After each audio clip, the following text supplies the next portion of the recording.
Hello everyone, welcome back to the channel. If you're new here, my name is Candice. Today we are going to be talking about shoes. First, of course, we're going to pray for this video, and then we're going to dive right in. God, thank you so much for creating our feet and all of the muscles and ligaments and bones and everything that helps support our whole body so we can do all of the things we do, walking, jumping, dancing, sports, all of the stuff. I pray that you would put your words in my mouth and that this would bless anyone who comes to hear it. I ask these things in Jesus Christ's name. Okay. So, of course, this is from a Christian perspective. If we start talking about shoes, we got to start talking about, when shoes came on the scene. In the Bible, right? In Genesis, God made Adam and Eve, the first human beings, right? And these human beings were in the Garden of Eden, just like the perfect place, right? And they were naked. They were not wearing any clothes, were not wearing any shoes, and they lived in the garden, which, leads to the belief that God made our feet to support our weight, to support how we walk and how we move the best when we're not wearing anything on them, right?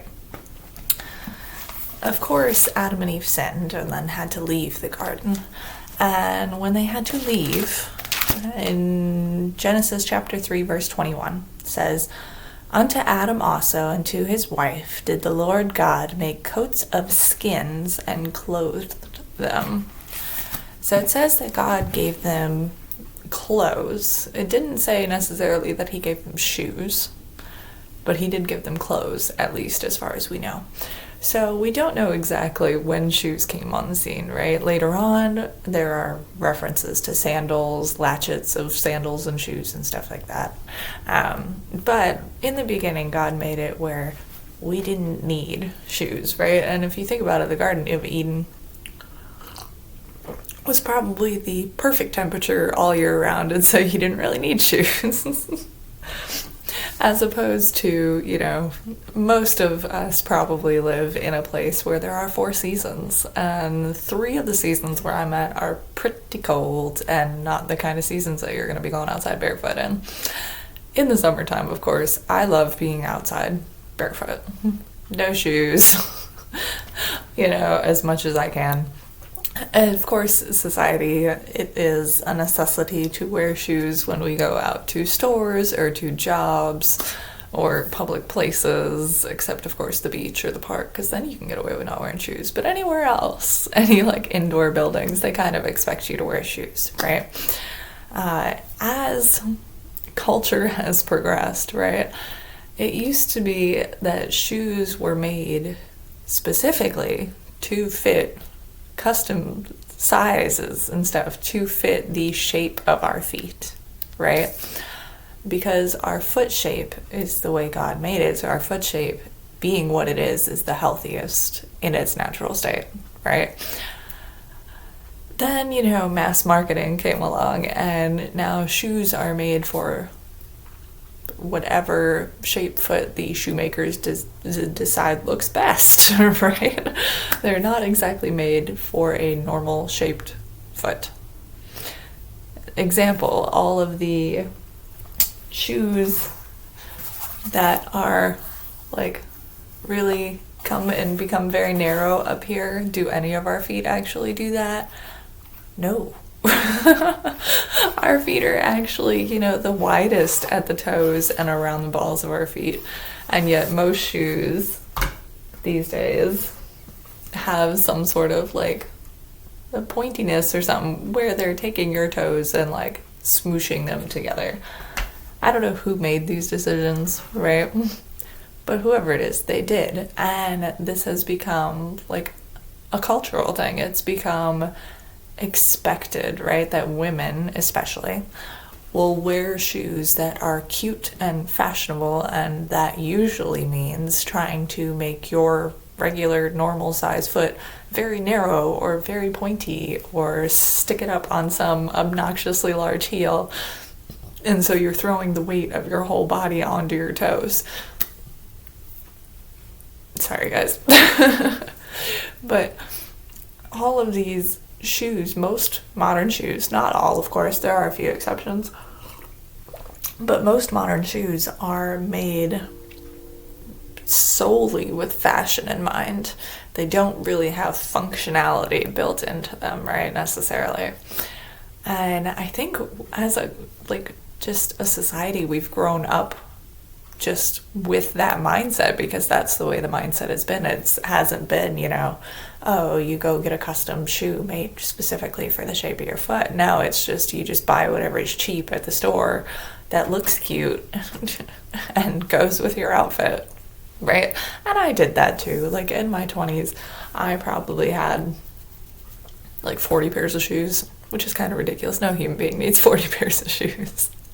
But I didn't wear most of them because they were uncomfortable, right? I did a video talking about decluttering, and when I went through my closet, and I've done this multiple times, I try to declutter and look through my things at least once a year, just to be like, okay, what have I used, what haven't, and why am I not using it if I'm not? And is it something that is going to make me want to let it go and move this item to somewhere else where it will be better well used, or loved by somebody else.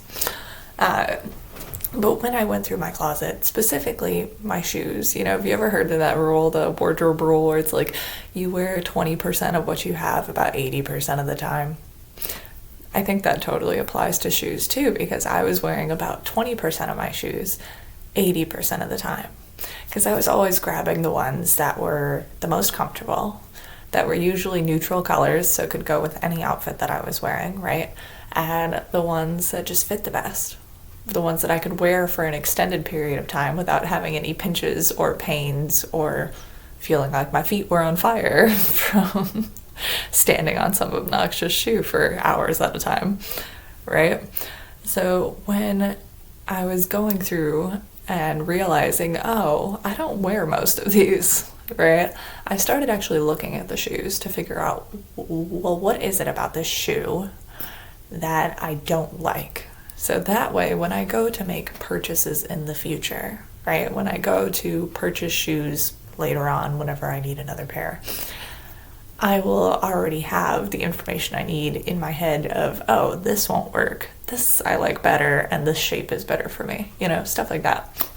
So when I was looking at these shoes, right, I realized that a lot of them are just not shaped like a normal foot, right? Nobody's foot is super duper skinny in the back and then pointy at the top, right? And then a lot of them, right, especially if you're a woman, we are pushed to wear heels. We are told it is cute. We are told it is fashionable. In the workplace, a lot of women are told that you don't look professional unless you're wearing heels, which is ridiculous in and of itself, okay? Because you should not have to wear stilts to be considered good at your job. Just saying. But a lot of us have, bought into it because we've just been told that, hey, this is what looks cute, this is fashionable, this is how you're gonna look professional and classy, right? And most heels, let's face it, are way larger than this guy is.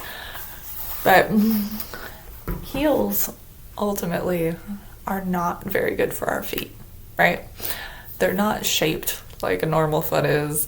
They take the balance of your feet, which is normally evenly distributed between your heels and your toes, and they swap you up so you're literally just on your toes or on the very balls of your feet, because most of them are 3 inches or higher of heels.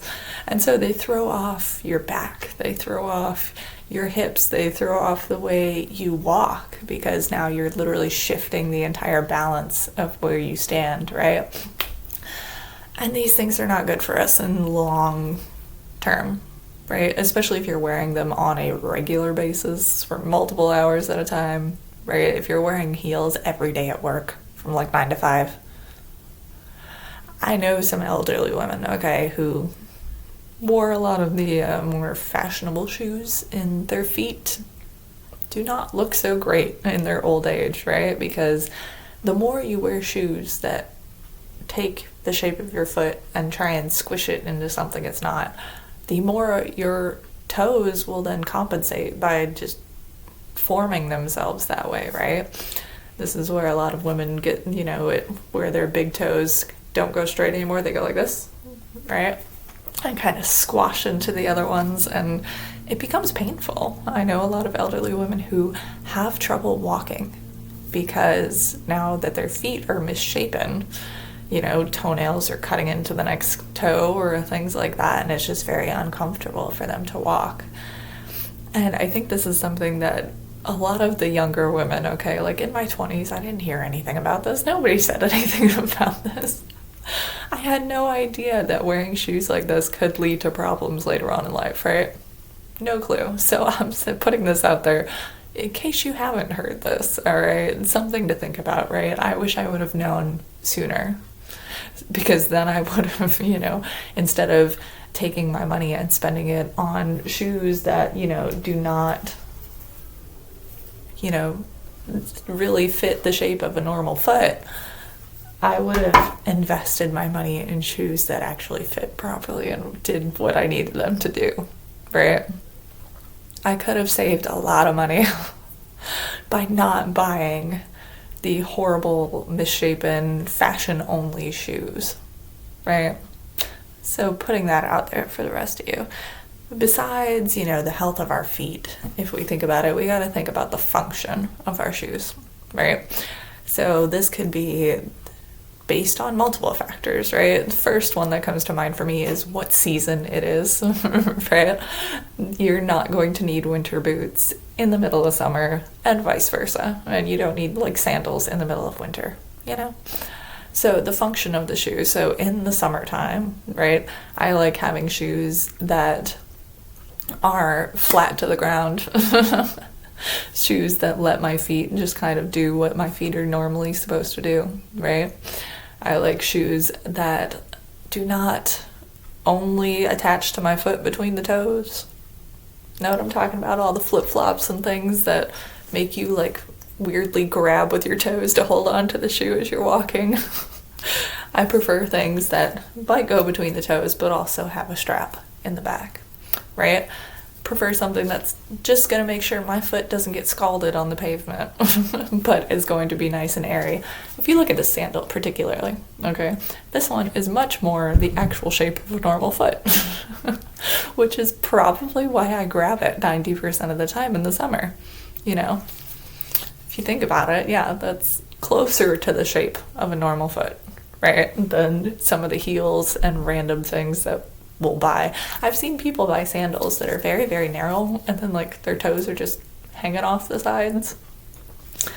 Why more people don't actually make shoes the shape of the foot, I don't know. But this is the kind of shoe, right, that is perfect in functionality for summertime.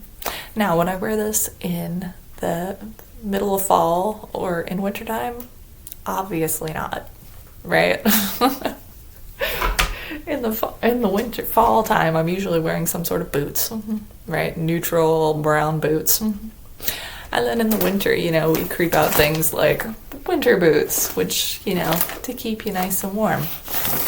Now, the problem here with these winter boots, I purchased these not that long ago, right? And I purchased them before I fully thought through all of the things that I really should have as necessities in my shoes, having them much wider in the toes. So I bought these guys, and as you can see, these guys are more narrow in the toes than they are in the balls of the foot.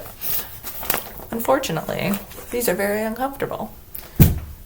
They have one function, though, and that is to keep my feet warm while I'm shoveling the driveway. So they at least have a function, even though they're not particularly comfortable, and I don't wear them for long periods of time.